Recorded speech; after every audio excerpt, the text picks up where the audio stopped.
Assalamualaikum warahmatullahi wabarakatuh. Shalom, Om Swastiastu, Namo Buddhaya, dan salam kebajikan. Selamat datang di presentasi kami dari kasus 4, kami perwakilan kelas C2 Angkatan 2023. Sebelum masuk ke materi pertama, izinkan kami untuk memperkenalkan diri. Bersama rekan saya Stevi Perdana Subah, Zalaika Siti Ala Syarifah Saputri, dan Wardatul Sofi. Masuk ke dalam kasus keempat, perempuan berusia 65 tahun dirawat karena pneumonia berat setelah diterapi dengan aminoglikosida atau gentamisin. Selama 7 hari, terjadi penurunan fungsi ginjal yang signifikan. Riwayat pengobatan gentamisin dan omeprazol. Analisis kasus. Pasien mengalami penurunan fungsi ginjal yang disebabkan oleh pneumonia berat yang diterapi dengan obat golongan aminoglikosida, yaitu gentamisin. Pasien dianalisis mengalami aki intrarenal karena gentamisin yang menyebabkan nefrotoksisitas pada tubulus ginjal. Hal ini menunjukkan adanya kerusakan pada intrarenal. Usia pasien juga lebih rentan terhadap efek toksik dari gentamisin sehingga dapat memperburuk kondisi pasien. Riwayat penggunaan omeprazol pada pasien juga dapat mempengaruhi fungsi ginjal jika digunakan dalam jangka yang panjang. Sebelum masuk ke dalam penanganan, kita harus mengetahui tipe-tipe gagal ginjal akut atau GGA. GGA memiliki tipe 3 utama, yaitu prerenal, intrinsik, dan terakhir adalah postrenal. Prerenal sendiri merupakan respon ginjal terhadap penurunan volume dan hipotensi. Penyebabnya biasanya berkaitan dengan struktur nefron ginjal. Yang kedua ada intrinsik, di mana intrinsik merupakan respon ginjal terhadap adanya sitotoksik, iskemik atau inflamasi yang menyebabkan kerusakan struktural dan gangguan fungsi ginjal. Dan terakhir adalah postrenal, di mana umumnya disebabkan oleh obstruksi seperti batu ginjal atau penyumbatan ginjal lainnya pada saluran kemih.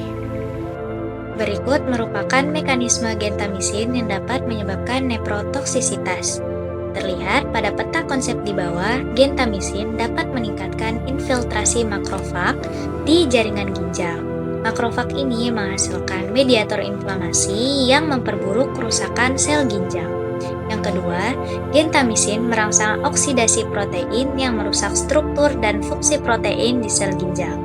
Yang ketiga, proses ini menyebabkan kerusakan membran sel ginjal karena radikal bebas yang dihasilkan oleh gentamisin. Dan yang terakhir, terbentuknya nitrotirosin sebagai tanda stres nitrosatif yang dapat memperburuk disfungsi ginjal. Gentamisin memiliki 5 jalur molekul. Yang pertama ada endotelin. Gentamisin meningkatkan endotelin yang dapat menyebabkan vasokonstriksi dan berkurangnya aliran darah ke ginjal.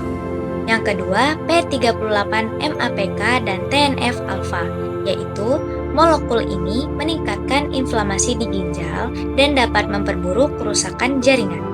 Yang ketiga, PARS atau poly-ADP ribose polimerase.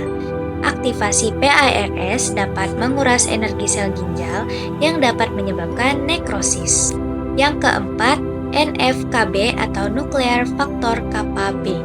NF-kB dapat meningkatkan ekspresi gen inflamasi. Dan yang terakhir ada TGF-beta atau transforming growth factor beta, berkontribusi pada fibrosis dan kerusakan jangka panjang. Efek akhir pada semua jalur ini mengarah pada yang pertama, tubulointerstitial nephritis, yaitu inflamasi pada jaringan interstitial ginjal.